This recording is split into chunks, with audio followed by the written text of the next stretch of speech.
Hey guys, show number 321 is here. It's the countdown show, I guess. I just realized that. Let me go ahead and see if I can post a link here for you guys to join in. This is July, what is this? July 12th. All right, let's see what happens if it lets me do the chat. Oh, YouTube is rejecting my comment. I'm trying to post a link. Let's see if I can try it this way. Hi, channel, damn it. I want to post a link. Hey, there we go. All right, so the link's there. It allowed me to do it. So go there. Let me go to, I'll post it on the Facebook as well. And you guys can hit that. Oh, I'm going to sneeze pretty soon. In 3, 2, 1. All right, there we go. All right. Been vacuuming and cleaning the last little bit, moving stuff around. We are having the carpets cleaned tomorrow for the first time in a little while, and having to move stuff around and get stuff cleaned up a little bit before we do that. So that's why I'm sneezing, I bet. All right, so I'm going to post a link in Facebook group, and you guys see that, and again. All right, so there we go. So fast week for me. Lots of work-related stuff going on, so I've been very, very busy, which is good, because if I'm not busy, I'm not making money. So I was busy this week, and the weekend just kind of flew by. So I'm spending most of the last few hours moving stuff around, getting ready for carpet cleaners to come in tomorrow. I'll tell you what, cats put out a lot of fur. That is for sure. It amazes me every time I vacuum how much fur is deposited in the carpet. It is absolutely amazing. So we will see how much gets extracted tomorrow. My guess is there's going to be a fair amount that gets sucked out of the carpet, because these cats, especially both of them being black cats. Well, AJ's all black and Crusher is a tuxedo. So yeah, that in their fur, for some reason they're single short hair, and it's a single coat, so that helps. But these cats, compared to the other ones we've had, just shed so much. I don't know what it is, but yeah. And of course, being black fur gets all over the place, very obviously all over the place. So anyway, so I was doing that. But I guess the big news this week is the release of the Canon R5 R6. Came out on the 8th. So was that Wednesday? Yeah, on Wednesday, I guess. And lots of people are interested in that. So we can talk about that a little bit. They look to be nice cameras, although I've seen a couple blips in my feed about the 6, I guess, which is the more expensive of the two, the one that supposedly does 8K, overheating, having overheating problem. No, it's the R5 is the more expensive one, $3,900. So apparently it is. There's been some issues with it overheating while shooting 8K. So I don't know if anybody has seen that, but that's always interesting. $38.99 pre-order. I'm looking at the Canon website, so we'll talk about that a little bit. Interesting. Looks to be a nice camera. The R6 is the lower price one. Oh, $2,500. And so I have to take a look and see what the options are. I think it only shoots 4K. It's got a 23 megapixel sensor versus I think a 40 for the 6. or for the 5? I keep getting them mixed up. I would think the 6 would be the more expensive one because it's a bigger number, but it's reversed. So where is, oh, okay. So yeah, so there's the R6, which is $2,500. The R5 is somewhere back here. Let's see, $3,800. So very interesting. Be interesting to see how it gets adopted and how many people move over to it. Really haven't been keeping up on all the latest and greatest camera stuff because I'm pretty happy with what I have for now. Don't see making any changes for a couple of years, so I think I am good with what I have. But it is always interesting to see what the new ones. Read more. Pre-order Canon. Let's see. This is from Canon Rumors. R5 body, yeah, $38.99. Let's go ahead and pop that over. That's the Canon site. Okay, there we go. I can open up another tab here and take a look at it. Interesting. So I wonder, Simi, are you going to switch from Nikon to Canon? Try this this full frame mirrorless. It's only $3,900. It's got the Veriflex screen. Looks interesting. 45 megapixel sensor. That's nice. It's got their Digic 10 processor, so I'm assuming that's their fastest processor. Dual card slots with the CF Express and SD cards. A high resolution finder, 5.7 million. That is a high resolution viewfinder. Built-in Wi-Fi, Bluetooth. It looks nice. Body only $3,800 right now. Expand native range of 100 to 51.2. So that is interesting. Expandable to 1024, which I think should be enough.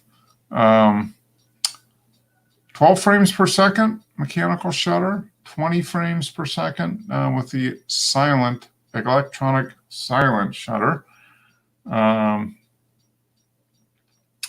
So that's interesting. 20 frames per second electronic silent shutter, which they're pitching for wildlife photography, where they need to remain discreet. So I'm assuming street photography as well. So if you need to do street photography at 20 frames a second, guys, the R5 is for you. If you want to be discreet and do your street photography at 20 frames per second, it'll do it. And if you're wealthy, also, relatively wealthy. $3,900 for the body. Right. Yeah. So yeah, I was just going over this. It's looks to be fully featured, 45 megapixel sensor, $3,900. The R6 is the poor man's version, only $2,500 for the body. Yeah, I found that one kind of confusing. I don't understand who that camera's for, because it's too expensive for an enthusiast, and it's it's a 20 megapixel sensor, so it's like their standard. Well, it's actually a little less than their full frame. Yeah, it's actually the sensor from the 1DX from their flagship DSLR. So it's probably a pretty good sensor, but I don't know who that camera's for. It's kind of weird. Got dual memory SD slots. Yeah, it is. I mean, you would think it would be maybe like $15 to $17.99 for the, something like that, maybe.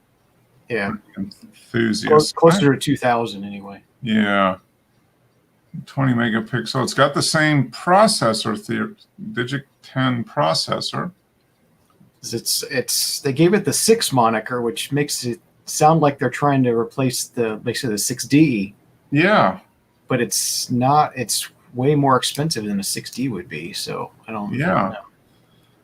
It's still got, looks like the same 12 frame mechanical, 20 frames electronic. So it looks like the same. Looks like the autofocus is the same. So the big difference is the sensor, 45 versus 20, and 8K versus 4K. This will shoot 4K, right? Yeah. 4K. 4K at 30 frames a second. Yeah. So, yeah, I'm out of the two. If I wanted to buy one, I would probably buy the 6. I would think. But I don't know. Which one are you going to buy, Dennis? Probably another Sony. Okay.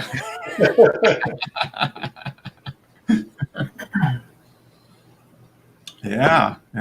It's interesting. I'd be interested to see how it sells. I did see something pop in my feed. I don't know, when was it?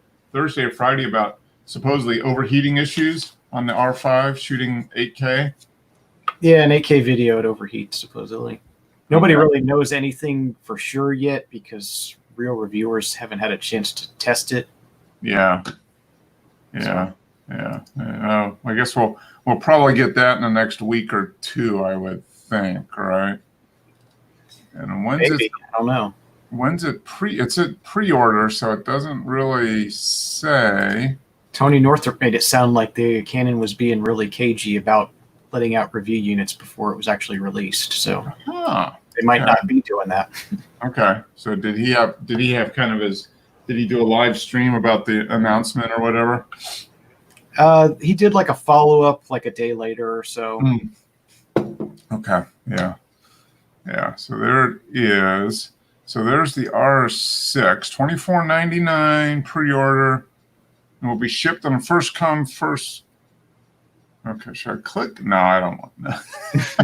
Oh, they accidentally shipped it. Yeah. I'd be stuck.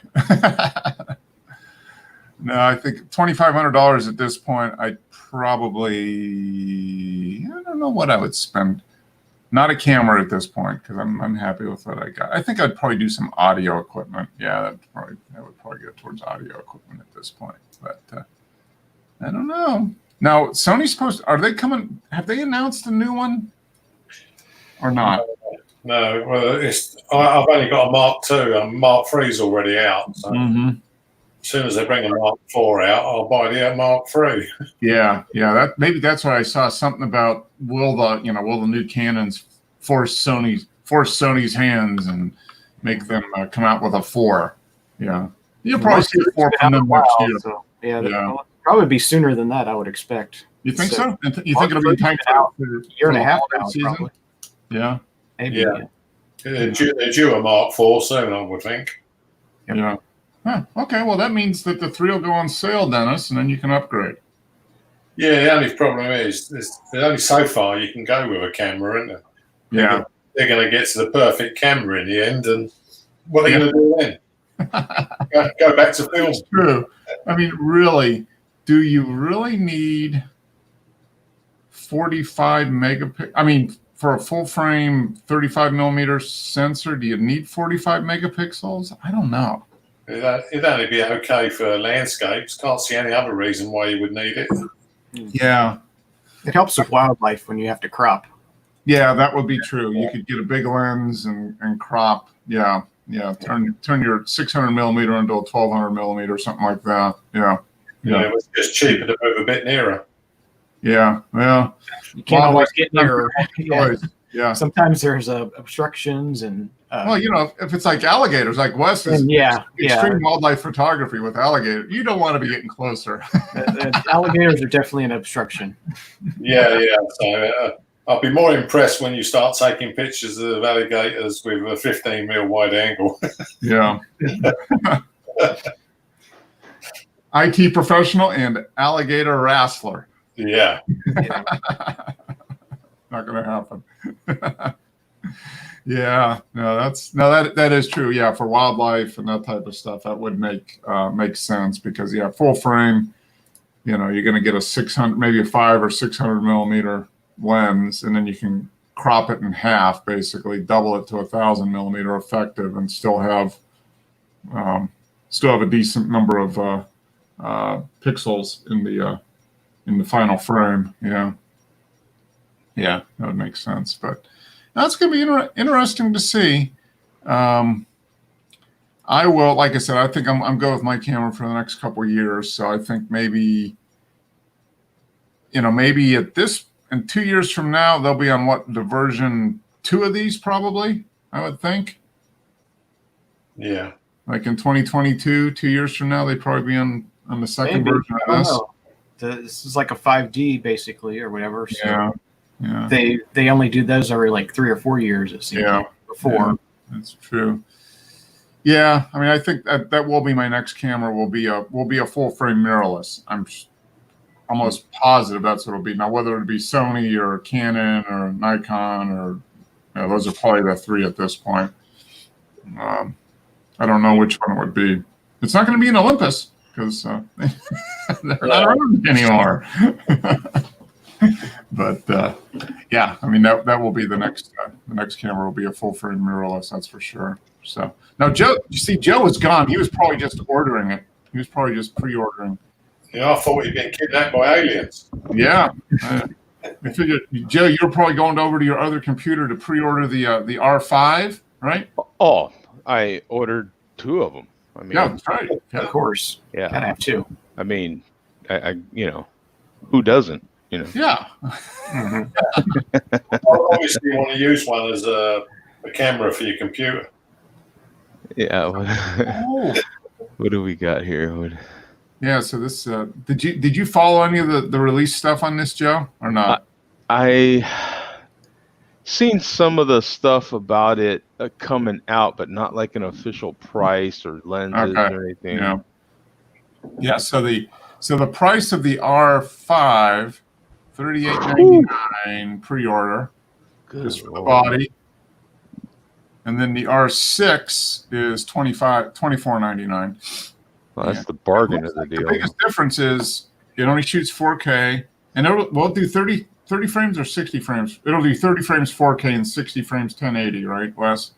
I think it's 60 frames 4K because the 5 shoots 120 frames 4K. Okay, all right. Yeah, that might make sense because it's the same processor, the same Digix 10 processor. So it looks like the big difference for $1,400, you're getting you're going from a 20 megapixel on this one to a 45 megapixel sensor on the 5, and then 8K, and then maybe more focus points, but it looks like it's the same shutter, 12 frames per second mechanical, 20 frames per second electronic shutter. And so does it have like all that, touch screen and all that? It's got flippy touch screen. It's got the flippy. Yeah, it does have the flippy screen. Is it as dense? That looks like a 5 megapixel touchscreen.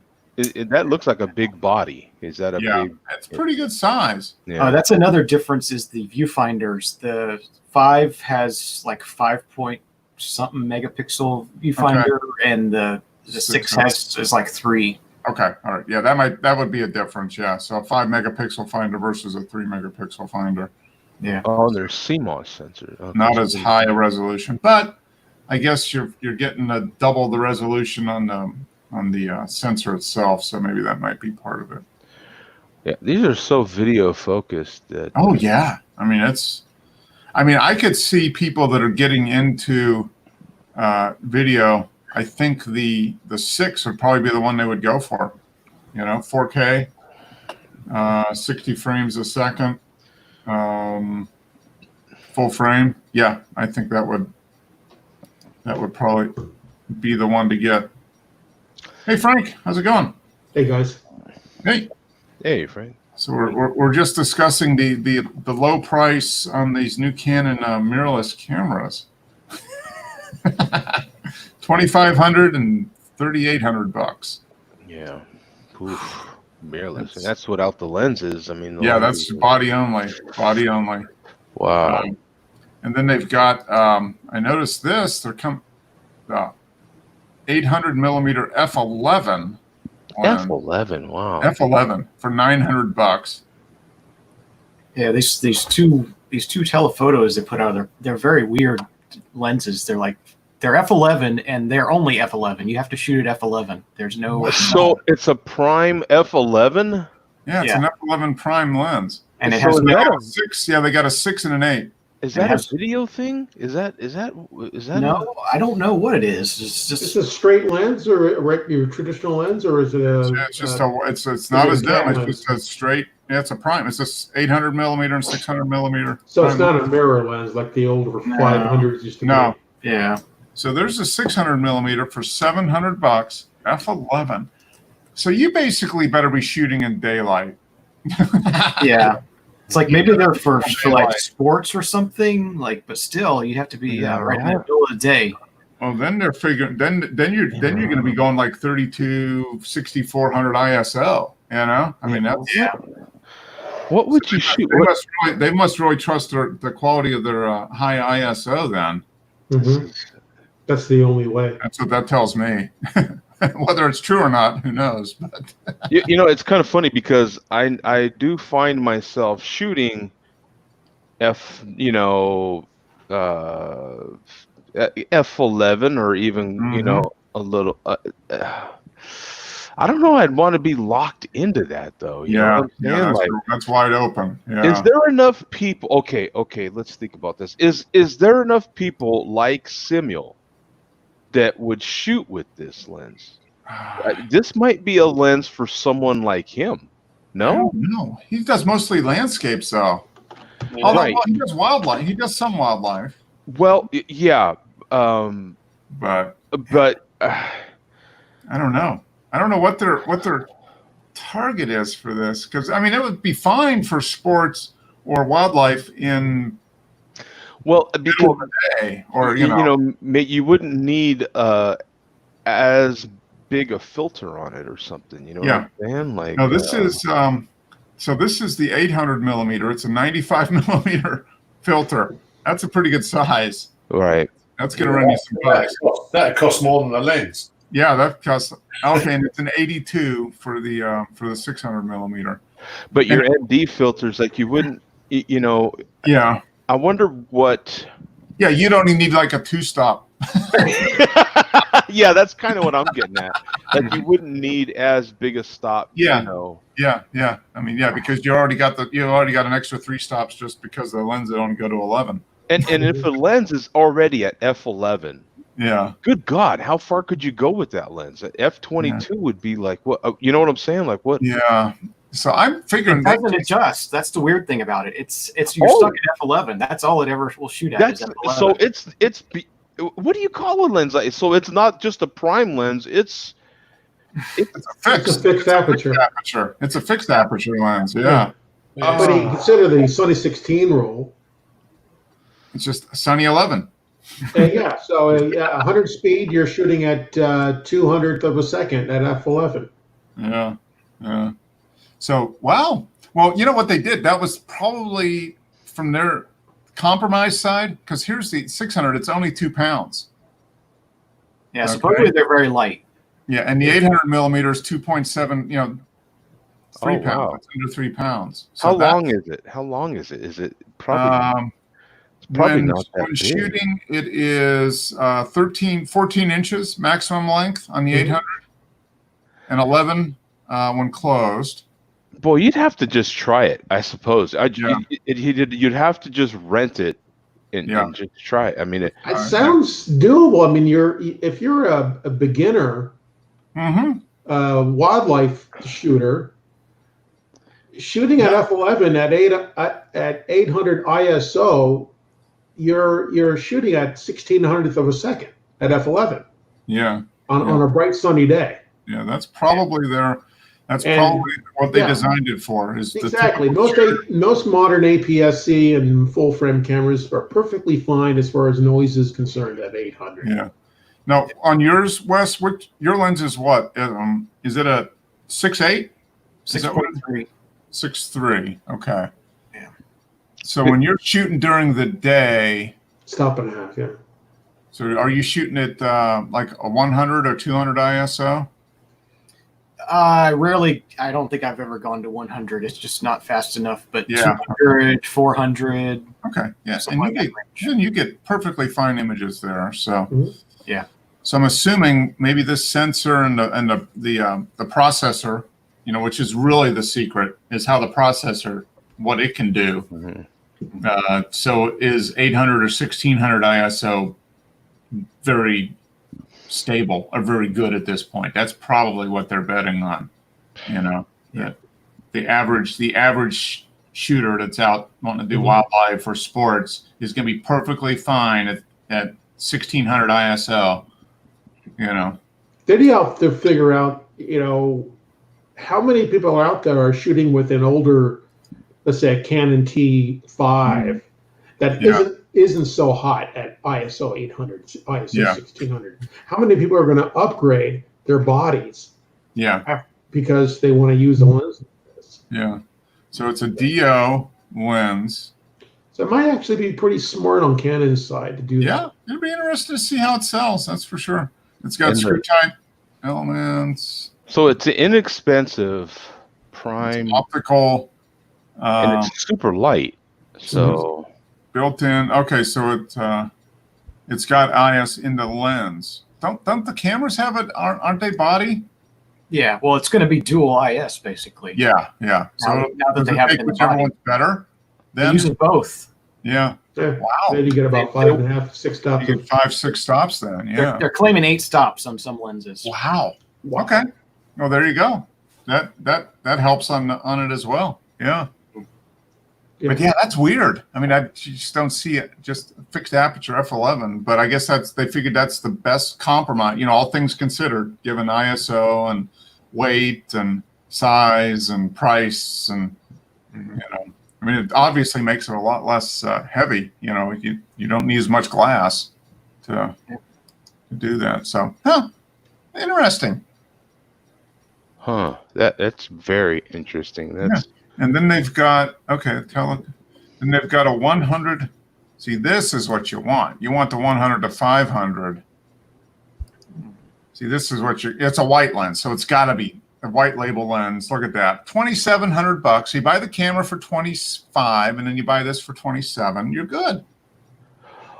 You're only in $5,400. That's another question too. Are these waterproof? Is that light lens? Is that waterproof? Water resistant? It's probably weather and dust. It's achromatic. Since it doesn't have as many elements and all these sort of things. Yeah, that's well, it's an internal zoom as opposed to the other type where the lens extends. And when a lens extends in a dust environment, you're just sucking that dust right into the lens. Yeah, it gets sucked right back in. So this is a 4.5 to 7.1. But on those f11 lenses, I wonder, you know. Yeah. It doesn't say anything about whether. Yeah, I wonder what the focusing speed is going to be like. This one has weather resistant. Yeah, so the L stuff is going to have weather resistance. Yeah. Anything white's going to be weather resistant. Yeah. So it's got the base. That'll be another reason to upgrade the body, because most of these inexpensive DSLRs don't focus well beyond 5.6. Yeah. So if you're at f11, you better be using like a 7D Mark III. Mm-hmm. Yeah, that would be an interesting one to try. That camera lens combination would be. I mean, they wouldn't have made it. You know, they made it for a reason. I mean, talk about thinking out of the box. That's. Yeah, it is interesting. Yeah, f11 lens. Yeah. Talk about photography is such an at this point an old thing. Yeah. And that is really breaking the mold right there. That's just like. Yeah, that is a little different. Yeah, that is definitely different. I'm just wondering what they're figuring. Autofocus for still image and video. Yeah, so it'd be interesting to see if you could ever, find out, a year in, what percentage of cameras were bought for video versus still. I'm still thinking that's got to be a video lens. Like you know what I'm saying? Like for shooting wildlife video, landscape. It has IS in the lens as well, so it could be for video. That could be, and it's light, and it sounds pro video. You know, like I mean, that might be what they're really if you're going doing for. sports, yeah. Yeah, you do. Huh? Interesting. Yeah, considering the 8K, maybe they're trying to get people to do wildlife videos on their cameras. Mm-hmm. Yeah, well, you see people with these elaborate, dear God, these jigs and all this stuff that they have. Good God, I mean, they all these they have it, attached to it, and you're like, are we using the same camera? Like, it's just, by the time they take all this stuff off, you're like, you're using the same camera that like it's, what? Yeah, they've got all these. Cages all around it and everything. Yeah. Yeah. And by the time you're all done, you got about what, $4,000 to $5,000 into a camera lens, external audio recorder. A Ninja for your screen, and then you compare what you can get out of a $900 camcorder for 1/10 the size and weight. Yeah. I just don't understand why anybody would do video with that. What am I missing here? Because a camcorder shooting 4K is going to run you about a minimum of about $700-800. No, it's like anything else. The quality on the DSLR is going to be a lot better. Yeah, the way they look at, like, you could get this R6 or the R5, and you're saving what, 10 grand, because isn't that Canon Pro camera, and aren't they like, don't they start at like $6,000-7,000 just the body for a video camera? Yeah. Oh, for the video camera, yeah. You know what I'm saying? Yeah, for a pro video camera. Right. How about like a super high-end camcorder? Yeah. What would be the real? Well, it's the lenses. I mean, that's the difference. Yeah, the Canon video on the camera on the pro side is I mean, God, they're like 10 grand or something. Like that. Yeah. They can be, I think. Here we go. Professional camcorders. Let's just see. There you go. There's a 4K. It's $2,500. Oh. $7,000 top end Canon model. Yeah. In their. Yep. So here we go. Yeah. They start about $1,200. Yeah. Yeah. With a 1-inch sensor. So what's the? Yeah, I don't know. There's got to be. I mean, here's one for $2,600. Oh, this is Panasonic. What are we looking at? Is this? This is Adorama. Okay. Oh. But there you go. 4K, HDMI. Can you swap lenses and everything though? I don't know. Yeah, they don't have interchangeable lenses, and the sensors are small.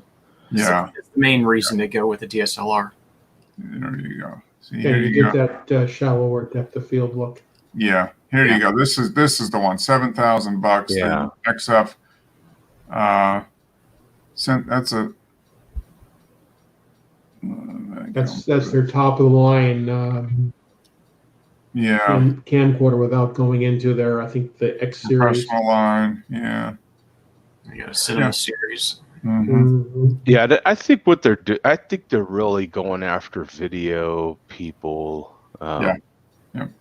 Because us, still shooters, there's, I'm completely good with but.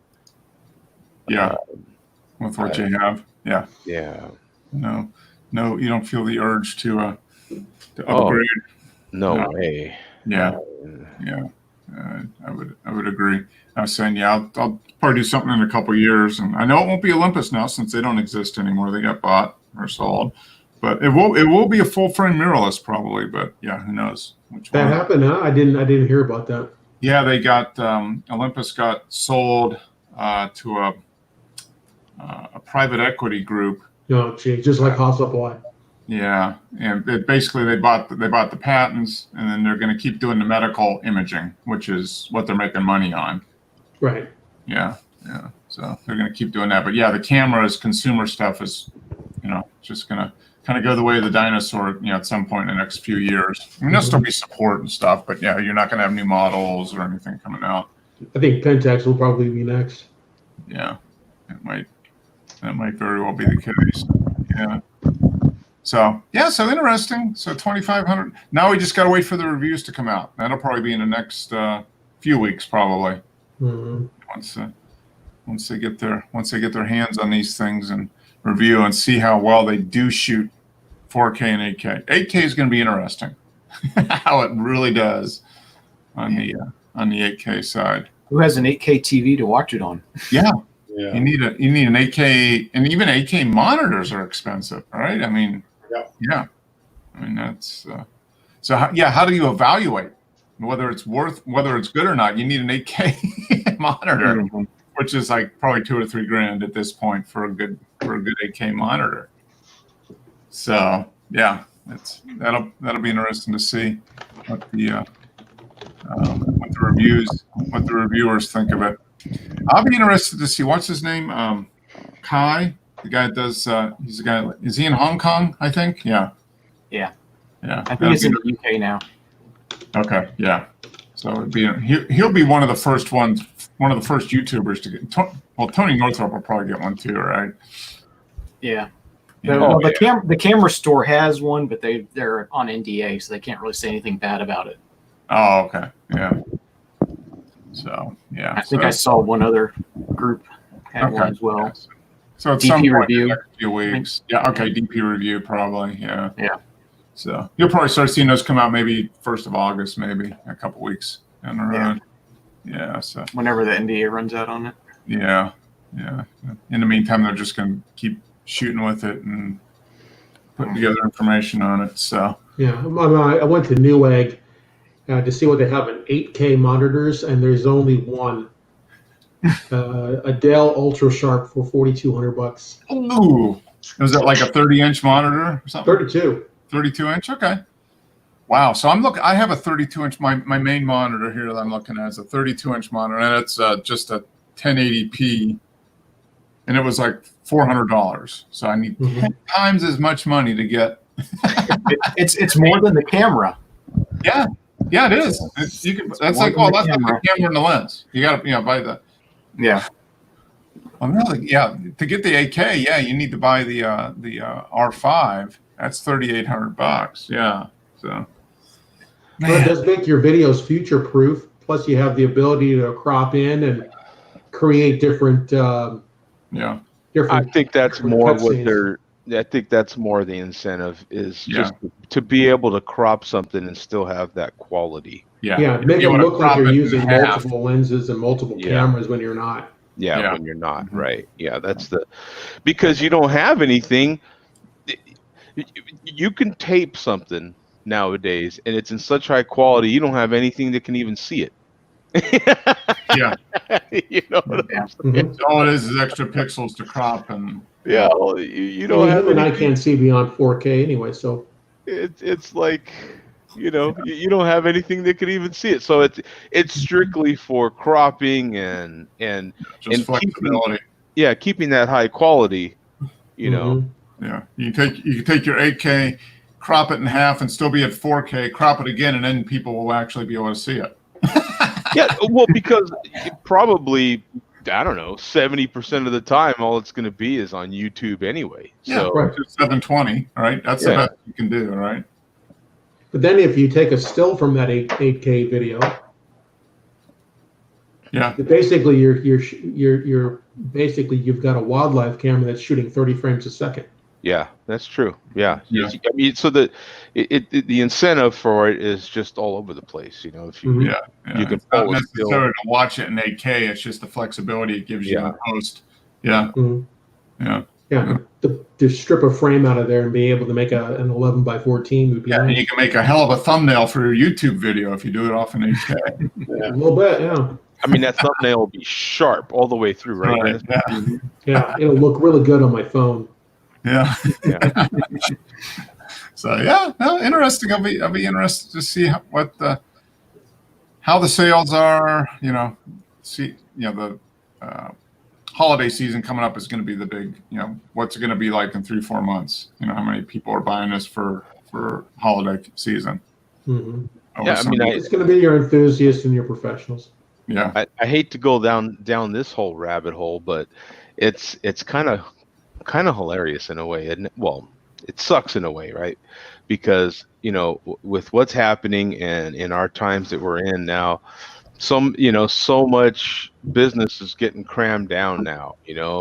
More stay at home, and even some of the news companies that would in the past buy some of this fancy gear and give it to some of their in-house photographers are now just going to the public and accepting stuff off of these things. And so it will be interesting to watch from afar and see how these things are implemented. The next 6 months even will be interesting. Who goes under, who doesn't go under, what resources are they willing to use, Yeah. How long this lockdown is going to last? Because to me it seems like anymore this kind of equipment that we just looked at are for YouTubers. I mean, quite frankly, they're the only ones that can afford this stuff nowadays. Yeah. All your people with 1 million subscribers all have these incredible setups. Yeah. Yeah. I listened to an interview with this one YouTuber that Leo Laporte knows, and he's got, oh my God, his setup is insane. He's the one that buys 3-4 of these damn things and has the latest Mac Pros and all these sort of incredible setups. He's the one that would buy 3 or 4 of those monitors that he's talking about. Like it's, these YouTubers with millions of subscribers, man, he pay like $30,000 to buy it and do a wall of 8K monitors, and then he'd do a video about it and make like $10,000 off of that. And we try to think about all these other fancy photographers that might do it, but hell, it's the YouTubers that are buying all this stuff now. They're the ones that have all the business. Everybody's staying at home. It's those 9-year-old kids buying this so they can get their toy opening videos in 8K. What's that little 9-year-old kid? What's his name? I mean, he made $25 million last year. Was it PewDiePie? No, it's a kid. There's some kid that opens toys. Yeah. Yeah, really? I know who he made $25 million last year. Wow. Yeah. And there's probably someone else making 8K cat videos, for Christ's sake. I'd like to adopt that kid. Yeah. Yeah. Yeah. Hey, I mean, wow. So no, it will be interesting. Yeah, but I think you're all right, Joe. I mean, I think their market is as much video as it is still. Yeah. And maybe more so video than still. Yeah. I think that's the change. The change is to mirrorless for video. It's with a heavy emphasis on video. There's still plenty of still shooting, but yeah. Because like Frank said, I mean, the video is now so high a quality, you can do almost anything you want with it. So why not shoot, like you said, 30 frames a second, 8K for Christ's sake, and just pull stills out of it? It's the laziest thing on earth, I mean, you're kind of killing how many birds on one stone? You're getting 30 frames a second. Yeah. It's 8K. You crop it down. So what does that end up being? I mean, yeah, you can crop that down and get yourself a nice size image on the wall if you want to do it that way. Yeah, 8K resolution is 7680 by 4320. Yeah, wow. Yeah. That'll do pretty the good. trick. That'll do the trick. Not as good as large format, Dennis, but it's getting there. Yeah, it's large formats cheap compared to this lot. Yeah. That's 33 megapixels, boys. Yeah, that's good size. Yeah. That's enough to make an 11 by 14 easy all day long. Oh yeah. I mean, you make it 20 Why by shoot stills? Why shoot stills when you can shoot 30 frames a second? Yeah, I mean, yeah, it just makes all the sense in the world. Watch the video, crop out the images, clip out the images you like, bang, there you go. Exactly. Right? Mhm. It's Now I wonder if Pat would would Pat be a guy that would buy this camera? Yeah, well, Pat, you know, God bless him, but he ain't got the wallet for that bad boy. You know what I'm saying? But He'd just shoot video of the cars and just clip out the images. yeah, I mean, yeah, you know, I'm kind of wondering what. Well, think about it. What if you were able to put something like this on a drone? You know what I'm saying? Mm-hmm. You know, Wes would know something about. You know, what somebody's going to do it. Somebody will do it. Oh yeah, there's drones that'll fly that, no problem. Yeah. And as lightweight as the. So think about that. If you could put a lens that's light on there, 6 or an 800. Yep. On a drone, for Christ's sake, and pull 30 frames a second at 8K, for Christ's sake. You're done, son. You're in a police maybe 5 pounds. Yeah, but you're shooting for what, 2-3 minutes? Yeah. Well, don't be a buzzkill, Frank. I mean, we're you know. It is. It's completely different. I mean, you know, the line is now really blurred between video and still. Why shoot still when you can just shoot video and then pick out the stills you want? Right. Yeah. That would be. Just think, Wes, when you're shooting those alligators, you can just shoot the video and you can get closer and closer and closer and closer. and then when after we bury you, after you've been bitten in half by the alligator, we could take that video and we could find the right frame. It was at 30 frames a second. There we go. We got it. You know, yeah. You know, we could solve the damn thing. You know. Yeah. Come on, Wes, get on out there, man. Let's try it. I got dibs on Wes's camera gear. I finally got an invitation to one of the models that I've shot with. Yeah, tell us about that. That's right. Yeah. Finally sent me an invitation to one of these virtual photo shoots, and I was, oh, you got to be kidding me, man! You know, and it's all software driven. Let me find the email so I can get some of the. Yeah, I'm interested in that. It was. So they literally just set up a camera and then you're like pointing and clicking through an app. Yeah, you're using what camera did I tell you it was, Mark? It was like a. Did you say Fuji? Oh, here we go. The Fuji X or something. Yeah, it's a Fuji. Is there a XT3? Yeah. Yes, that's what I use at work. That's what you use. Okay, yeah. So and then you're using software plugin. She sets up the camera in her house, and then I guess you have control of the camera.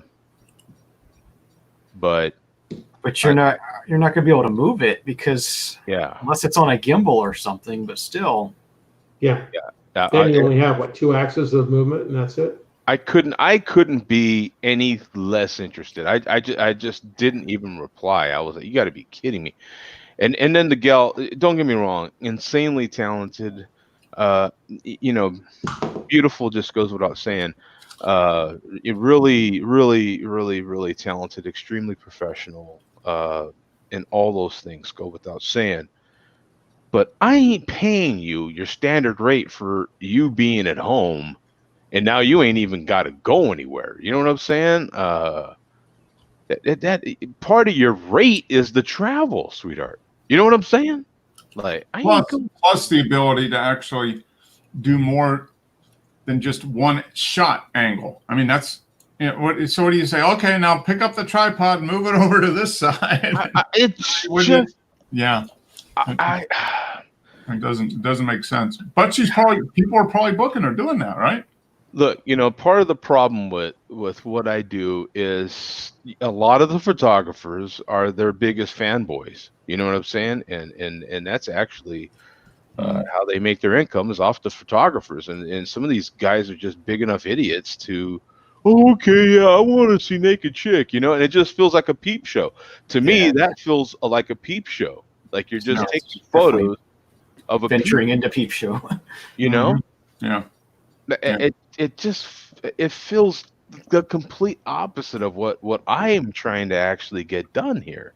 I wonder who her clientele is. Is it just a bunch of 17 and 18-year-old kids sitting in their mom's basement with the computer and claiming to their friends, "Oh, look at me! I got this cool shot of this hot chick."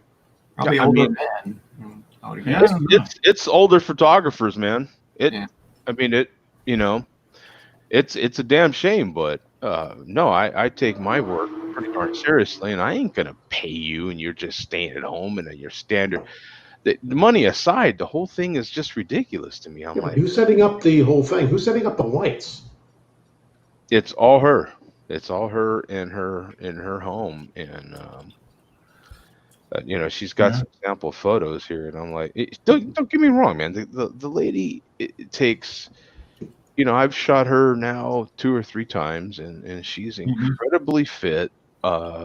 Yoga, and she's a really good art nude model. I like working with her when she comes effing here. But I am not, and I don't even work with her every time. I don't work with any of these girls every time they reach out to me. I don't want to shoot any of them too much. You know what I'm saying? Mm-hmm. But I can understand her at least attempting this, because that's her living. That's how so I don't begrudge her that. At the same time, I'm like, on my end, I'm like, this is a ridiculous idea, But well, we'll still have to see how it evolves.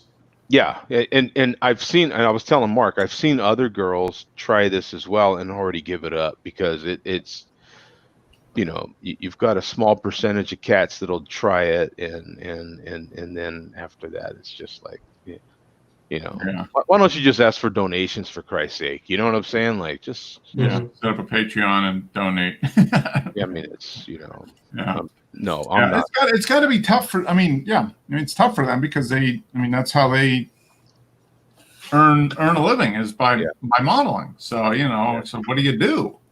Yeah. So, but you've got to realize that, hey, the good times is over. You know what I'm saying? Now you're gonna have to actually go out there and figure something else out. That's the bottom line.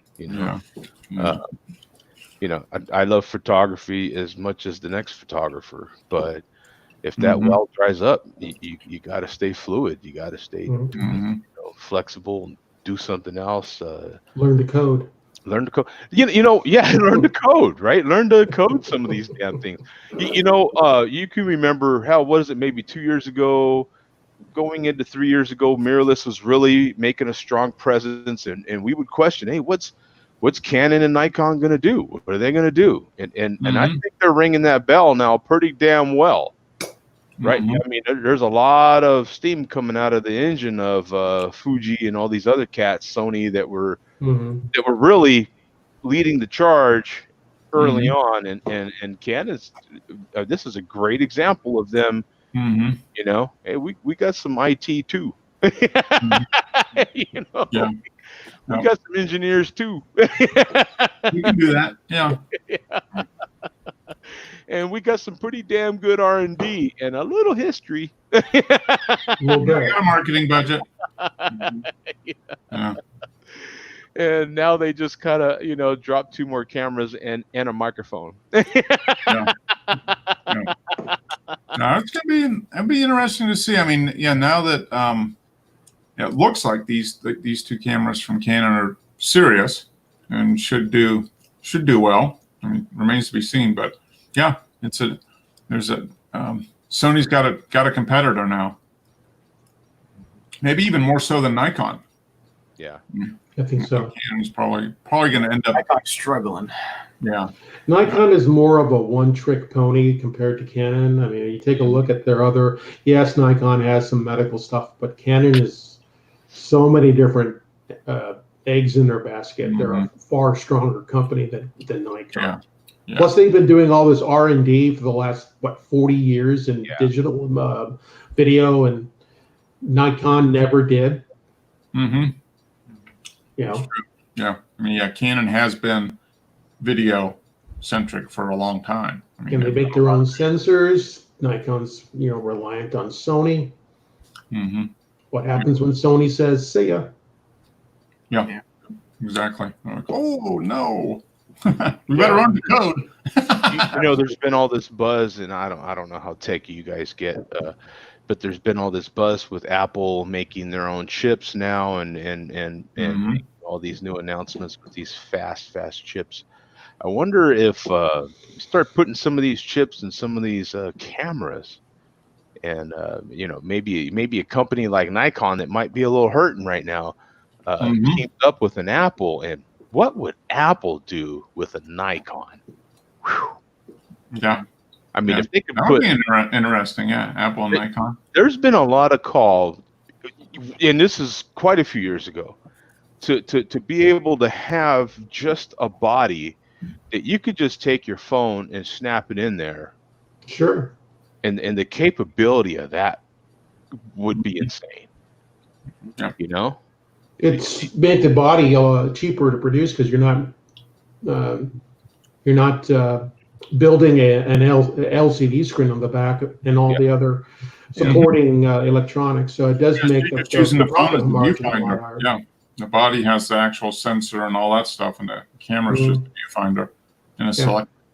Yeah, like we were just talking about. You know, you have a camera that you can't even see the resolution of. You know what I'm saying? You have a camera, you can shoot in something, you can't see it in the viewfinder, and you can't see it on the screen behind it.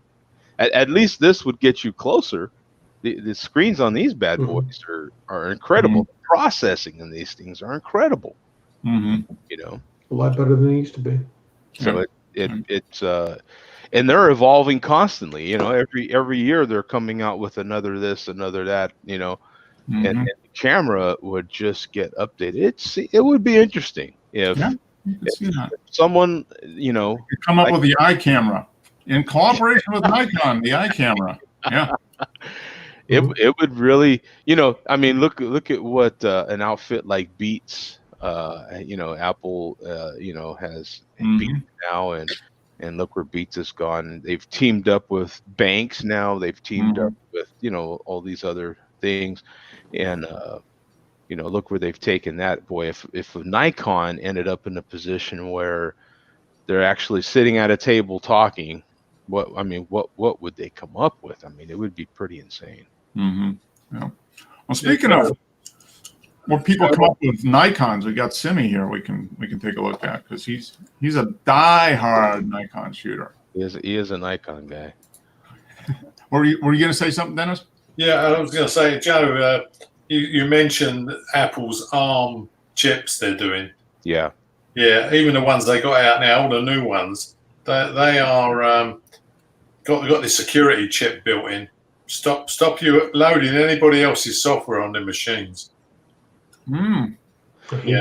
So you can imagine what the ARM processor is going to be. You're not going to be able to run anything but their software and their you know. You can't load a Linux operating system onto the hard drive. The security chip won't let you, and I don't think you're going to be able to disable it in an Apple. Yeah. I've been hearing about that too. You're right. Yeah. Look what Nikon's done with their batteries. You can't use an aftermarket battery with many of the Nikons. Camera just won't turn on. Oh, they have a chip in the battery that the camera recognizes, and that's it. Yeah. Yep. Oh well, there you go. Hey, you know what, Mark? We might be on the cutting edge of an idea here. That might be a natural match then, Dennis. Is Nikon and Apple teaming up? I mean, we've already got systems that won't let you put anything else in them. Yeah, they're made for each other. Well, your iPhones have already got the chip in the battery.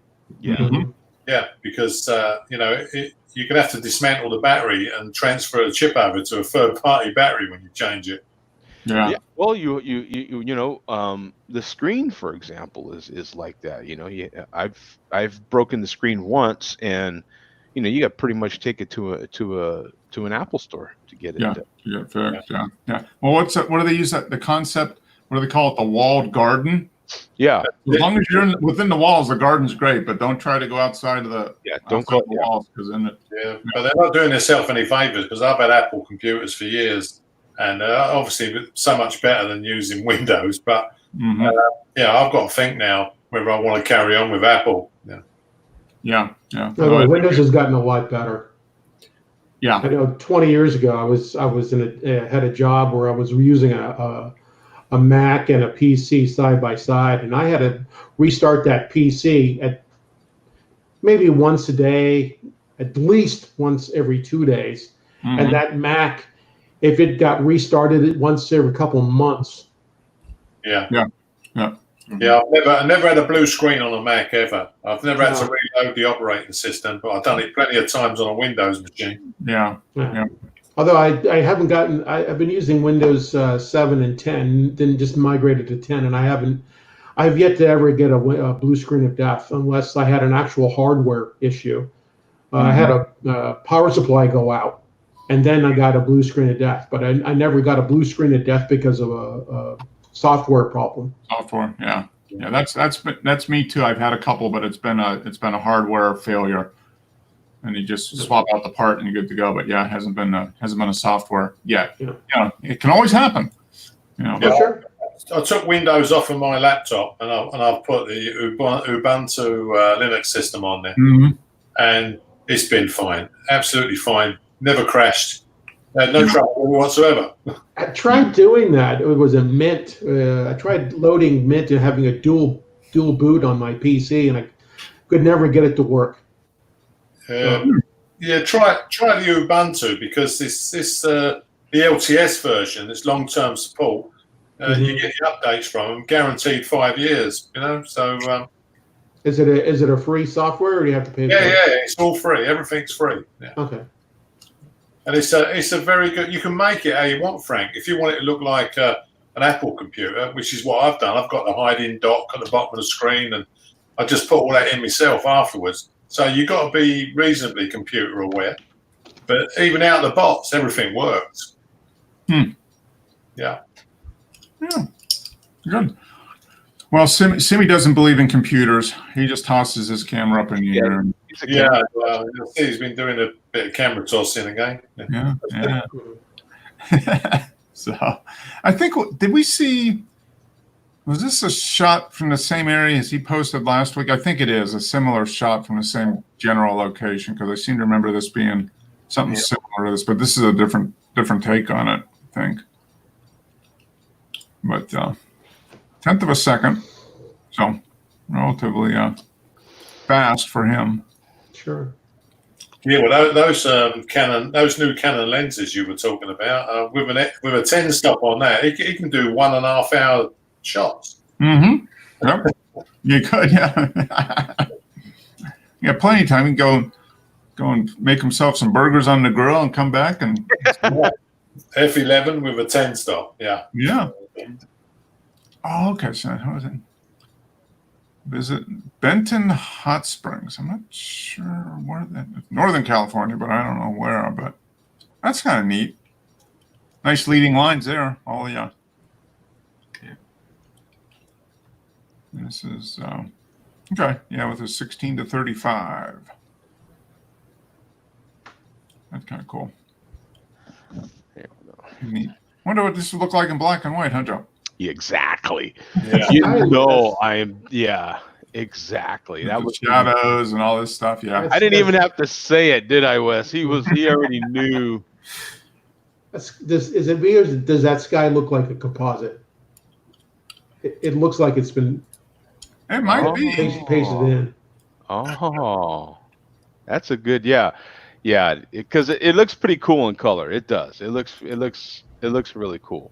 Yeah. But yeah, like Mark said, I mean, Maybe I'm wrong. You might be right, Frank. I mean, this might be two images, maybe of the same thing, but just. Like if you zoom in, maybe you can see some haloing on the between. Oh no, I don't know. I don't know, man. I guess it looks all right. Push the file pretty hard as far as the shadows and highlights. Yeah.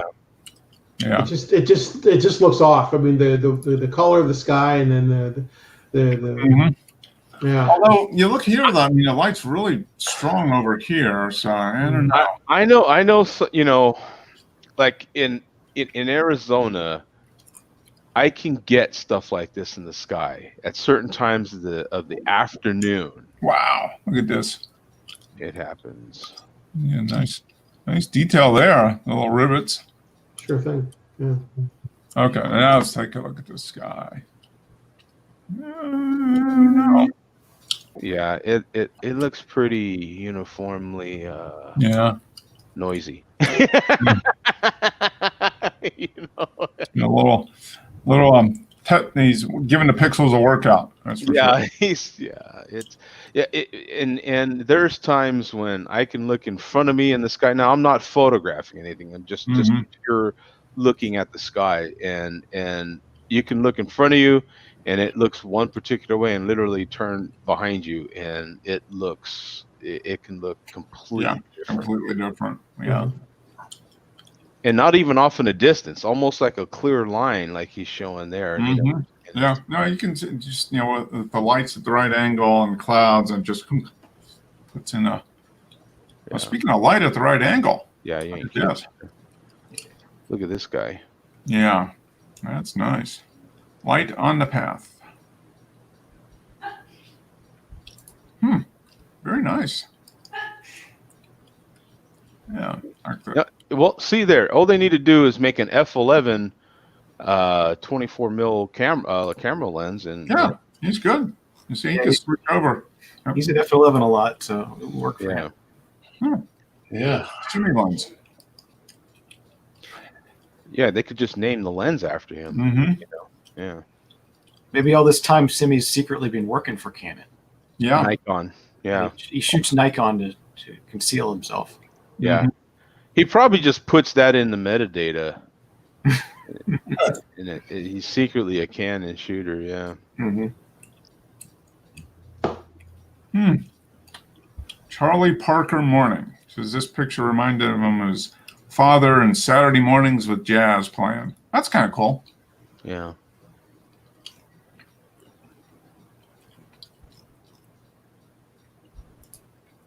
Well nice done. Memory. Very nice. Very nice. Yeah. 30 seconds. F11, 30 seconds. Yeah, F11, yeah. 62 groups. So, his exposures match how long it takes to put 62 groups. So. Have you ever tried putting one of your photos into 62 groups? No, I never have. No. I have a couple of times. I put it in. It takes a while. Yeah, I mean, it takes a while. Yeah. No. Especially if you don't have the groups already queued up. If you haven't posted to those groups now. But it still takes a while, even if you posted to the groups before. I mean, yeah. He does say he gets a lot of invitations and all these sort of things, and that'll make it go by a little faster because all you have to do is click accept. But still, yeah. Oh, this is nice. Nice black and white take on that. See. 15 seconds. F11. There you go. See. Yeah. That's why I thought of him right away, because I know he does F11 a lot. I sometimes shoot my portraits in F11. I really like when he shoots this kind of photo and then puts it in black and white. It just makes it so timeless and such a work of art. And yeah, it is. It's very, very nice. Yeah, you could have this 100 years from now and people still be like, okay, yeah, that makes sense. Oh, okay, here's some Triptych. Tide Shift Triptych. That's interesting. You can tell that it's water, but then it looks like rock at the same time. Yeah. The one in the middle definitely looks like rock. Yeah, this one looks like definitely water, and this one's kind of This one, that's neat. Neat take on that. Very nice. And then I think he throws the frame around there just to he dumps it in GIMP and puts a frame around it. Yeah, become a GIMP man.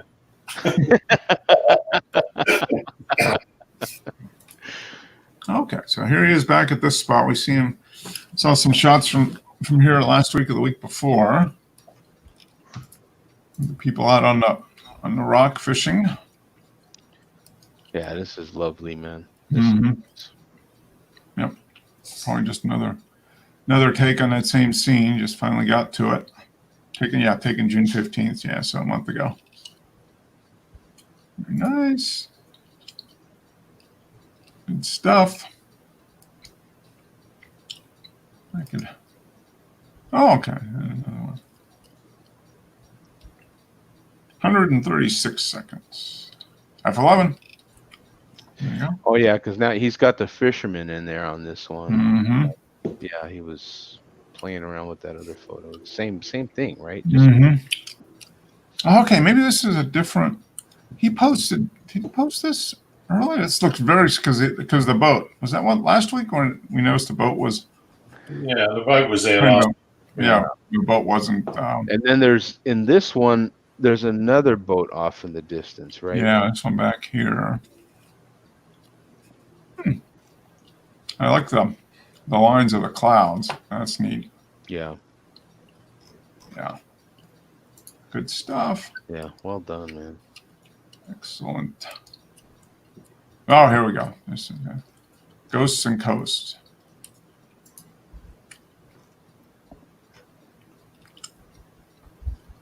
We're going backwards or forward? No, I'm going the right direction. I can't imagine. Okay, yep, we're going the right way. All right. Yeah, he just kind of put him in there again, or something. Yeah, I think he maybe reprocessed them. Yes. Okay, so this is black and white. These ones down here. And now they're color. Yeah. Okay, we saw that. Okay. That was black and white last week. Okay. Okay. Yeah. Now we're seeing the color version. So which one do you like better, Joe? Black and white or color? Well, I mean, but in all fairness, though, with this particular set of photos, you can go either way. Yeah. Yeah. I mean, I just prefer the black and white, but I can, I can definitely see if it were photos hanging on my walls, it'd be black and white. But I can definitely see the color version. Yeah. I mean, the colors in here are worth having. Not just color for color's sake, but and I would print these differently. Like the color version to me would have to be on metal so that these colors pop at you, man. Yeah. Okay. It just looks like you're plugged into a wall. They just pop at you so hard. And versus the black and white, I want that on some really nice matted paper. Yeah, that's a good point. Yeah, the metal would really get that accentuated. Help the colors be even a little bit more. Yeah. Yeah. What is that? I guess that's on the rock. That whatever that is looks like it's floating in front of maybe it's a drone. It looks like graffiti. Yeah, it does. Yeah, looks like I don't know what it is.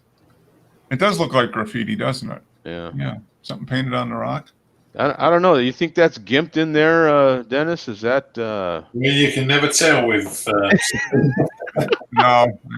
Yeah. Shopping cart up here. Is that a shop? I was gonna say.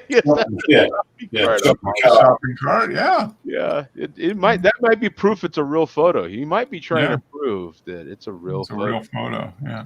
Is that bright thing in the sky might actually be a moon? Yeah. Yeah. Looks like there's a bit of rock sharpening going on.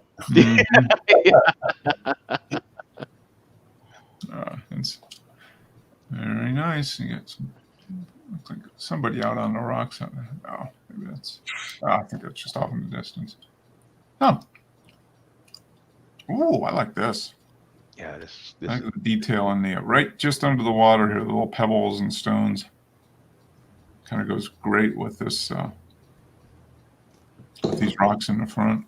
It is an interesting choice for him to leave that much foreground in there because I'm wondering what that last little bit of foreground is doing for him in this photo. Yeah, it's a lot lighter. I would have cut it off. Personally, I would have cut it off literally right above where his name's at. Okay, so you just still get the upper half of the rock and then these rocks. Yeah. I guess you like it is kind of interesting because it's close to a certain, you got different colored pebbles and stuff. Doesn't it feel like I mean, just I'm picking on this photo. I'm just nitpicking it. You know what I'm saying? But it feels like his normal stuff would have cut it off right above his name, like, you know. And this one feels like he went just a little farther. Maybe he's pushing the boundary a little bit. Yeah, this was the last photo he edited at night. And he was getting tired, and he's like, ah. Yeah, he's like, I'll just throw it in and throw him off a little bit. Yeah. See if they maybe thought the top of that rock was kind of a leading line. Yeah, just didn't want to cut into that. This rock here, kind of leading out towards quite out there. You know, it's kind of like me with models' heads. Just cut it off. Screw it. Yeah. You know. We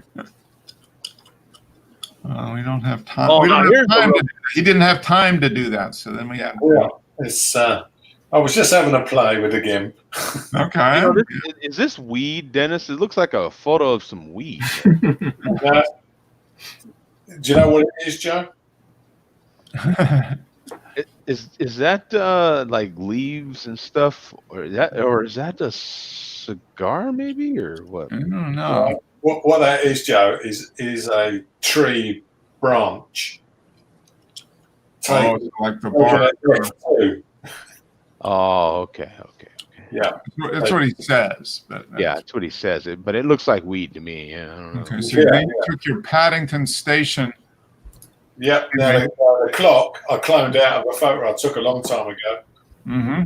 And this is like 6-layer stack. Okay. Manipulating the clock all the way, you know. Huh.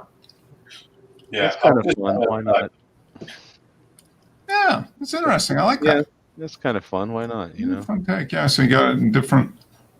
Yeah, I used the transform tool from GIMP, and obviously I cloned the clock out of an old picture, and so took everything else away. And you have to save it as a PNG. Yeah. Okay.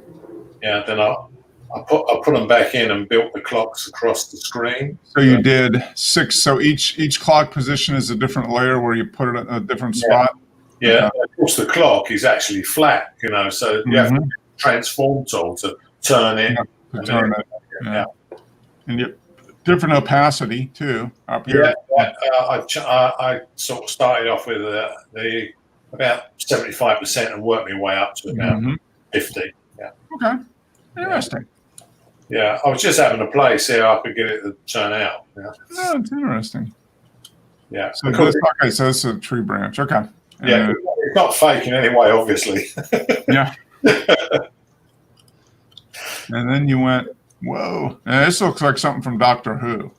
Yeah. Now. When he gets in the police box and goes away, and whoop, there he goes off, leaving Paddington Station. Do you know? Do you know what the background of this is, Joe?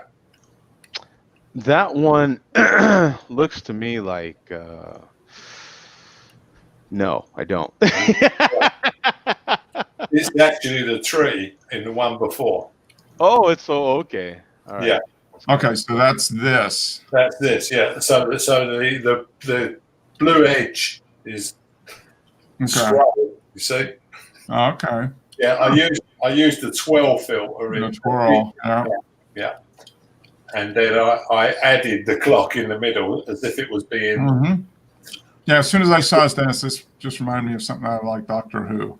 Yeah, it's like get the TARDIS going through. Get the TARDIS going through. Yeah. Interesting.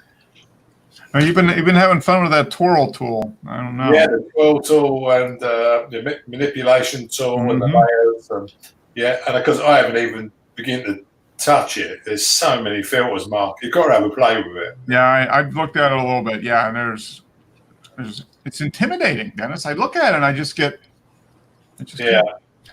There's so much to do. I downloaded. My cousin's got GMIC in his GIMP now.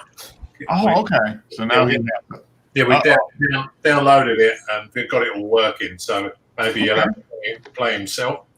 Okay. And, he sent me a message earlier. He's not on tonight because he's resting after his knee operation. Oh, that's right. He's got that. Is it Tuesday? Thursday he went in for it. Yeah. Okay. I spoke to him Friday, but his sister's staying with him, and she says he's still groggy because he's taking other painkillers. Okay. Yeah. Yeah. It went good. Everything. Yeah, he said everything's fine. And, he's got a 12-inch scar, and they replaced his knee again. So he's man. Yeah. Hopefully got it fixed right this time, and that'll be the last knee he needs. That's right. Otherwise, he'll obviously get chucked out the football team for next week. Yeah. I'm sure that. Or rugby. I heard he plays rugby, right? Rugby's what Speaking of, have they? Speaking of football, I know they've been playing. Have they had players test positive, or how's that been going over there? Yeah, there's been a few problems. I heard on the radio today there's some people working on farms up Norfolk way, I think. There's been an outbreak of COVID-19 in the workers. And out of 200 workers on this farm, 70 are positive. Wow. Yeah. So obviously that's almost the same percentage as people in Phoenix that test positive. Yeah, it's all been shut down. 30% down there in Phoenix now, isn't it? It's about 30% of people that get tested are positive for it. Is what I. Is it? I really don't know. I heard Arizona, Florida, and Texas is a little less, but I think Florida's the winner right now, Wes. Yeah, we're definitely winning. I was going to say we had a farm near me that like almost everybody tested positive. Wow. Yeah. It's like 90 people or something. Bad thing about it, Wes, is the people who are tested positive, quite a majority of them don't know they got it. Right. Yeah. And they're the ones that go out and about and think they're okay, Mm-hmm. Yeah, that's a challenge. I saw something that said about well over 40% of people who have had COVID-19 or have it never know they have it. So it's about 40% of people that have it that are never show any symptoms, but yet they're contagious and all that type of stuff. So yeah, that's the hard part, because while they're out there, they don't know they have it, and they're if people come near them, they could potentially get it. Yeah, so it's not good. It's a strange virus. Some people they got it, and the other people it kills. Yeah, exactly. It's got a wide range of effects on people. Yeah, from 40% of people not having any symptoms to a few percentage of people, just weird things. Just affecting weird. There's some people that are having like cognitive issues, where it's almost like dementia when they finish up with it. They're like in a fog. They just don't know what's going on and that type of thing. And they don't know whether that's permanent or temporary, because it's only been a couple months, so you don't know. So. Yeah, they interviewed a guy on the TV here, and he'd been in intensive care, and it's a couple of months now, and he's still not okay. It really organ problems in his body, and it's not like you're going to get over it like a cold and carry on. Yeah, that's the thing, and they don't know enough. It hasn't been around long enough, and they don't know all the effects of it yet. So, hey, can I ask you a question real quick? Is Flickr showing you your all-time views right now? Me? On my main what do they call it? The photo stream, or your main? Yeah. It's showing me an all-time views number. I'm trying to figure out, is that my personal? This so on this one, your home screen? Yeah. Like so this is me. My main like if I click on Flickr, just the word Flickr, and then it's showing me the Oh. Yeah, see how it says 50? What is that? 50. Recent views, 50. Yeah, mine says recent views, yeah. See, mine says all time, and it says 1.4 million. Huh.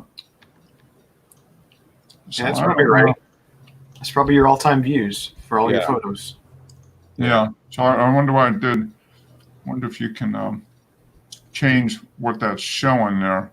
Probably. There's probably somewhere. So you got all, yeah, so recent views is probably, I don't know. If you click on the graph, it should give you like a bigger graph. Well, you know what? I don't have Pro. Oh, okay. I'm Pro. So for me, if I the button there's a button below it, and it's get daily stats with Flickr Pro, and Yeah. I don't have Pro. Yeah, and I don't. Okay, so here we go. Here I am. All right. Pro since April 12. Yeah, I'm in danger of losing it. Yes, I'm going to lose it here in about a week. I'm not going to be Pro anymore. Yeah. But only 444,000. There we go. Total 444,000. My highest view. It's a beer. How about that? Isn't that great? It's a picture of Coors, commemorative 16-ounce can. That's my highest.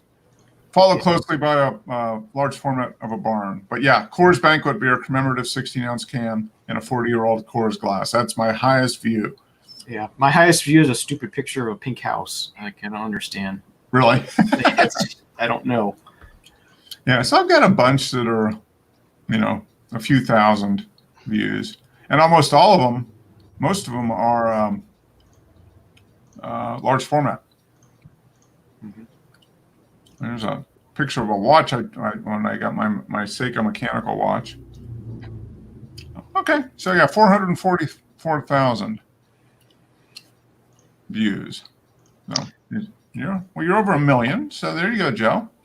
Yeah, I'm wondering. It's See, but you post pictures of women, and it gets a lot more views than. Yeah. I've noticed that when you look on the pictures of the models, they get terrific amount of views. Yeah, I don't know why. I don't know why. Yeah, I understand it. Yeah. Yeah. Oh, by the way, today I've been running on my new internet connection. Seems okay. Oh, okay. Yeah. So what did you switch to? What was that, Mark? Did you switch providers? Is that what Yeah. I was having real trouble. We couldn't even watch like Netflix. We was down to like 5 megabits a second. Oh, wow. Yeah, and it just kept staying like it. And I was paying for a top connection, so I'll give them the elbow. But I've got fiber optic now. So Okay. my speed's 387 megabits per second. It's pretty good. Yeah.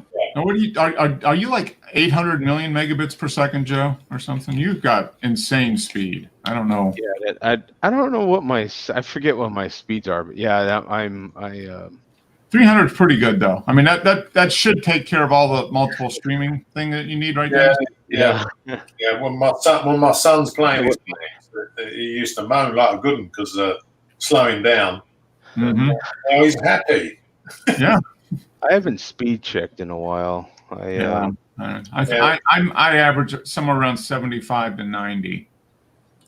Typical. We're doing That's what I pay for 70 or something like that through Comcast. So I'm. Yeah, are they offering a terabyte connection in America yet? Because in London you can get a terabyte download. Some places you can get a terabyte. Yeah. It's quite expensive though. Yeah. Google Fiber offers it in some places. Xfinity offers it. I think all the major cable providers. AT&T offers it supposedly too. Yep. As far as that's really fast. Yeah. I don't know what you could run your own server there from that. I wouldn't take care of it. All right, Joe. So how fast? Well, right. I'm a little slow right now because we're doing a show, so I'm at 171 down. Okay, 171. Okay, so Dennis got you beat 300 something. Dennis, that's pretty good. 387 was which is not bad because I'm only paying for a 350 connection. Okay, there you go. You're getting more than your money's worth. Yeah. Right now I'm a little slow currently. Yeah. It feels like this whole weekend's been just a tad slow. It's so hot out. I mean, stuff. It just melts the electrons. They don't make. Yeah, I think that's It interrupts your signal path there. What is it? 115 there right now. It's 117. 117. Okay. It's over 100 here, so it's good. Wow, you guys are over 100? Oh, wow. Okay. Yeah, We're you about know, 90 today. I talked to my daughter for quite a while today, my youngest, who's in Albuquerque, and I think she said it was going to be over 100 there as well. Okay. No, that's Got not a usual for Albuquerque. brand new release today. Just came out today on vinyl. That is. Okay. The album's Kiki, been huh? Nice. Yeah. Huh. Well, Kiana Lede, I think is how you say, or Lede, or I don't remember how to say her. Huh. Yeah, the album's Kiki. Yeah. Huh. No, I haven't heard of her before, but that's Yeah, I've got um, this is her latest release and on vinyl, so okay. I've got all her stuff, so I'm like, I might as well get this one too. You know what I'm saying? I was like, Joe's a sucker for female vocals. I do. I've really, yeah. And so some of the pop ones I'm starting to get into as well now. Yeah. Well, cool. So now you got them all cleaned. Joe got an ultrasonic cleaner. Yeah. Jeez. I got an I am in the ultrasonic cleaning. The DIY type, not the not the $4,000 Autodesk one, but no. And you know it's funny too because the DIY ones you can clean multiple at a time, and the ones that you spend the most money for one at a time. Yeah. I was looking at that Kirmes one that was like $800, I think. Yeah, I looked at and I think you can do 2 or 3 in that one, right? Yeah, I think it does 2. Yeah. But I listened to some vinyl with my tubes, and man, you went all in on this stuff, Joe. Yeah, isn't it something, Wes? Oh my God! Just like a year ago, you didn't have anything. Yeah, I didn't have anything. Oh my God! You did have money. Now you ain't got none. Used to, right? You used to have money. It's been replaced. Have money, exactly. Yeah, you used to have money. Yeah. You know what? You know what? The thing about this particular show is these hobbies that we have. I'm sitting, here drinking beers. I have multiple cameras around me right now with multiple camera gear around me, and hi-fi. So if there's any more additional hobbies that can suck money out of my pocket, just let me know. But yeah, these hobbies we have are very expensive hobbies. They can be extremely expensive. Yes. And then on top of all of that, I'm a little bit of a tech nerd too. So my computer is now getting a little older. It's already 5 years old now, right? Wow. Getting to be 5 years. Getting to be. Yeah, but it's a Mac. You can get 10 years out of it easy. You can. No, you can. You can. Absolutely. Yeah. Well, all I can say to you, Joe, is that if you start using the GIMP, that's free. Yeah. Think of all the money you could buy on record, spend on record. Yeah. You can save on Photoshop. Yeah. Oh my God. Yeah. It's and it never stops with hi-fi or photography. It just never stops. And then, whenever it does kind of come to a slow roar, you're buying more beer, so it's like, oh, good God. And someone will come up with some new tech device that I have to have, some new ultimate smart light bulb or some other, fantastic, it's just, that's the fun stuff. Keep it all in balance. Yeah, it's all good. What is great though is tubes. I can see myself. This is way down the tube rabbit hole now. This is a rabbit hole you don't want to go down. Yeah. It's highly addictive. Once you hear that tube sound, and it's phenomenal and very little money, right, Mark? I mean, you don't have to have. No, you can get something for No, it's still gonna run you $400 to $600 minimum. But then from there, the sky's the limit. You can go to like $100,000. Yeah. What was that one I was showing you, Joe? It was like it was $38,000 for a 10 watt per channel amp. I was like, that's only $3,800 a watt. That's pretty good. It's a lot of fun. My amp that I have is 6 watts. I'm looking at one. Well, Mark knows about it too. There's another one where I'm looking at that puts out 2.3 watts per channel. But it's a lot of fun. getting all this sound out of very high efficient speakers. Yeah, that's the key. You need high efficient speakers to do that. But you do. I mean, with the clips, I mean, you're 95 to 98, so that's more than enough. And as long as you got a decent size, not too big a room, you don't need to fill a huge space. You can get perfectly loud. So speaking of, I'm waiting for my new tube to come in so I can use my tube amplifier, but I'm going to go down and listen to some music. I've been teasing. I had a bad tube, Wes. I had the rectifier tube was, well, actually, I've got it up here because I was thinking around with it. But this is the rectifier tube for the amp, and if you shake it, I can hear stuff rattling, so that's not good. Yeah. It's usually and it's down at the bottom. So there was a short or something down at the bottom. So I've got a new one of these coming on. You remember these, huh, Dennis? Yeah. Do you know they're immune to thermonuclear pulses? Yes. So if we do have an EMP, I've been looking for one that was. If we do have an EMP, we go and actually be able to listen to music. Yeah. So if you have a nuclear war, your engine will work. Preppers keep tubing up. Yeah. Your records might melt though. Yeah. Everything else will be gone. Your tubes will be fine. Yeah. Never mind the electricity to power the damn thing. Yeah. Well, the tube will work if you ever get some power to it. Yeah. Yeah, I don't feel I go back that far, Mark. I only go back to about maybe selenium transistors, Okay. Yeah. After that, it's semiconductors for me. Okay. I remember that as a kid. I mean, the first radio I remember listening to, my dad had it was an old Garrard. It was a console. Yeah, Garrard. Had a turntable on top and a radio, and it was tube powered. That was the first radio I remember listening to as a kid. Yeah. That's good. Yeah, I had a car with a tube radio. Mm-hmm. So when you left the house in the morning, by the time you'd driven 2 or 3 miles, the music came on. Yeah, to warm up the tube.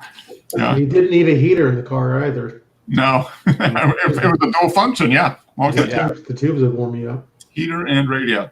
I know my dad actually built one. They have a little one. It's a little on some board. The type of, I guess, is it called pegboard? It's brown and it's got all the holes on it. Mm-hmm. Yeah, my dad back in the '60s, he built a radio with that, and there's no body. It's just raw. It's all the high voltage stuff, just sitting there waiting for some idiot to touch it. Oh yeah. Yeah, Frank, did you ever do a crystal set? With the razor blade to tune the crystal. No, I never built a radio.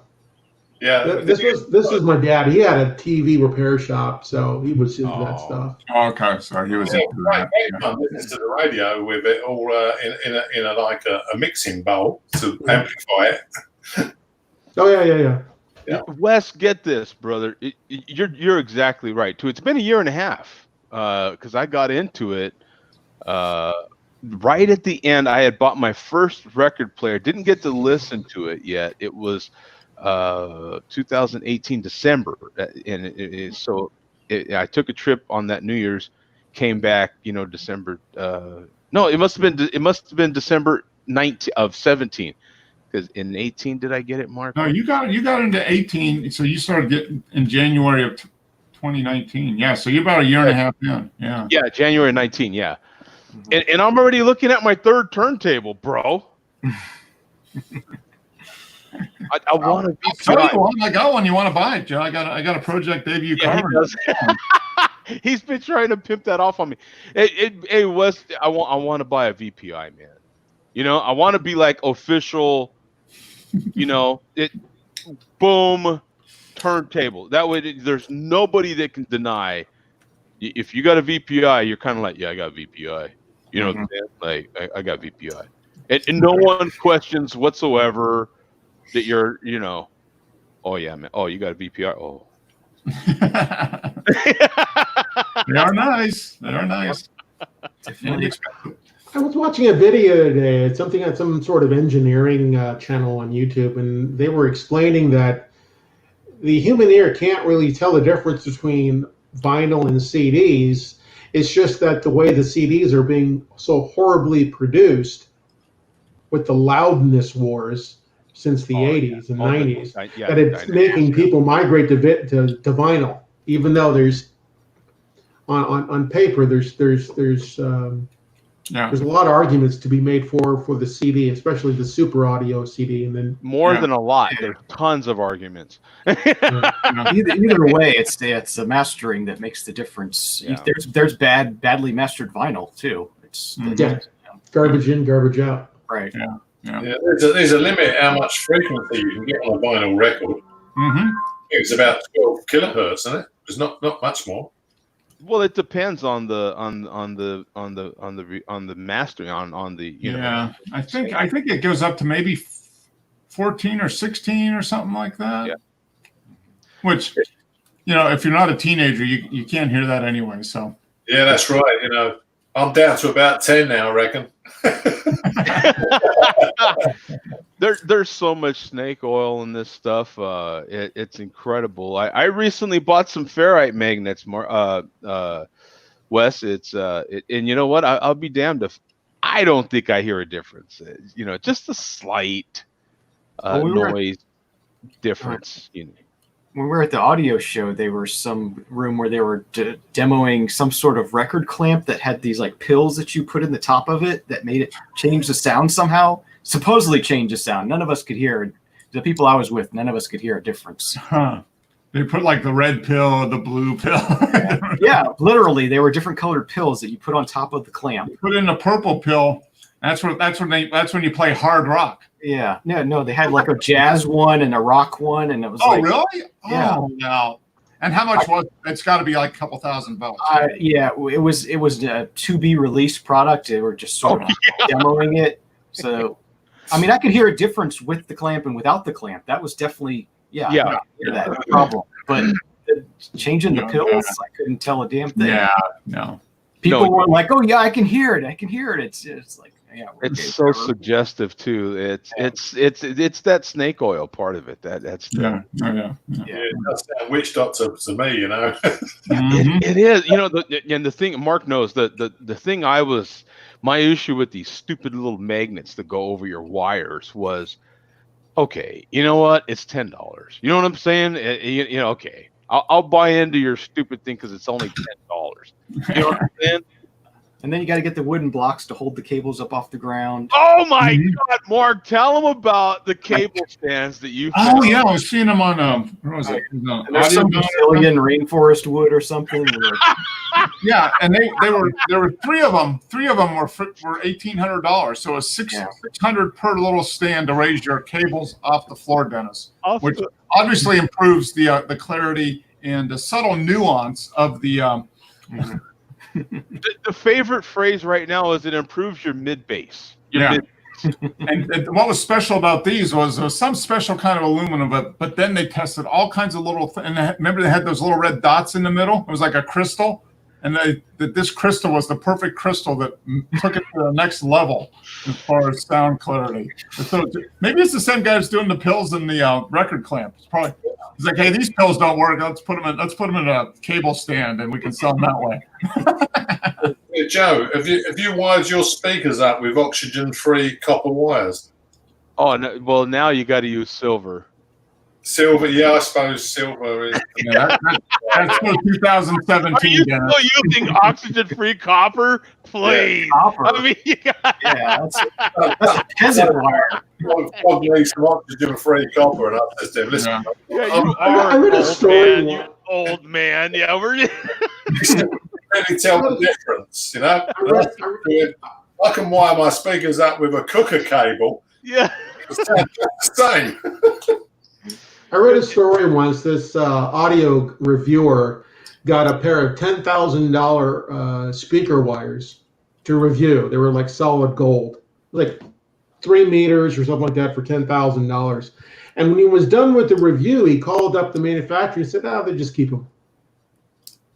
Yeah. So you really think those things cost 10 grand if they just said, just probably keep them? cost $150, and yeah, but they're made in China, so it was probably $12. You know what's funny is that 3 meters you're talking about for 10 grand is actually a bargain in the audiophile world. I'm telling you right now. It's ridiculous. Cables, when you see those $1 million systems, $500,000 systems, they've literally got 25 grand for 2 cables going to their speakers.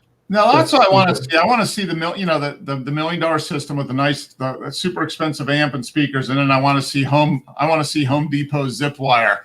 Oh yeah, and that's another thing, Dennis.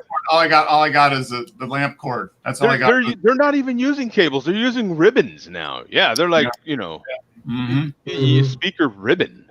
Yeah, that's a piece of bent coat hanger. Yeah, that will work. It will work. I heard of, maybe this is a myth, but back like in the 70s, Macintosh had a booth in some show, and they were trying to compare tell people that the wires didn't make any difference, and they had one with really expensive wires and another setup with nothing but coat hanger.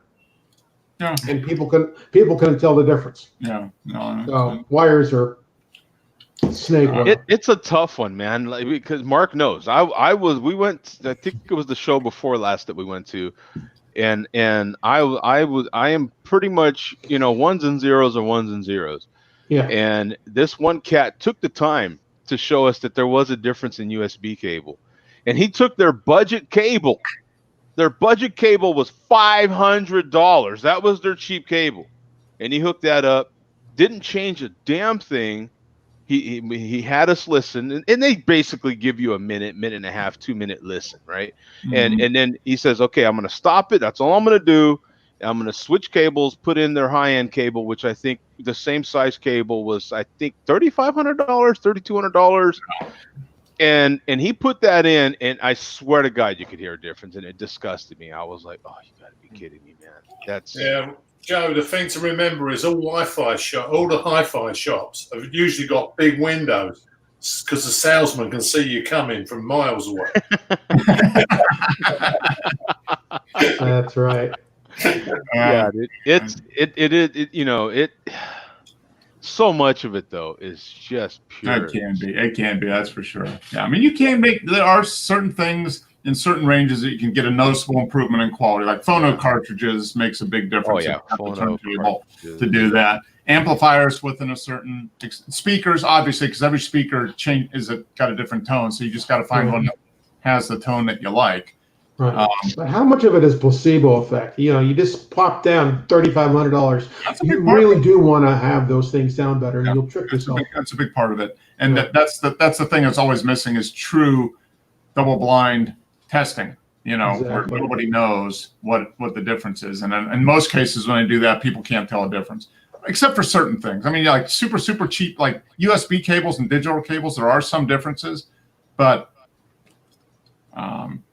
and people can tell differences between speakers, but that's not that one speaker is better than another. It's just that it sounds different, and everybody appreciates different types. On my TV, I went on mono wire, and I bought some USB cable. Mm-hmm. It was like mono price. Mono price. Yeah, it was like $3. Stuff. Yeah. Mm-hmm. $3 for a cable. Mm-hmm. I'm fine with it. Yep. Yeah. So but there is a lot of stuff. I mean, part of it is if you're going to spend a bunch of money on the system, you might as well bling out on the other stuff, because if you're going to pay $100,000 for a pair of speakers, you better not be hooking up a $10 set of speaker cables. You gotta get something with a name on it that costs you $5,000 or something. Yeah, so it is nuts. It's so on that note, I'm gonna make myself some dinner and go down and listen to my much less than $10,000 stereo system. Yeah, much less. Exactly. On my $300 CD player. There we go. Yeah. All right, guys. Good show. Appreciate it. Everybody stay safe. Wear your mask. Social distance. Don't touch anybody. Yeah. Yeah. Thank you, Karen. Yeah. We'll see you next. See you guys. All right. Take care.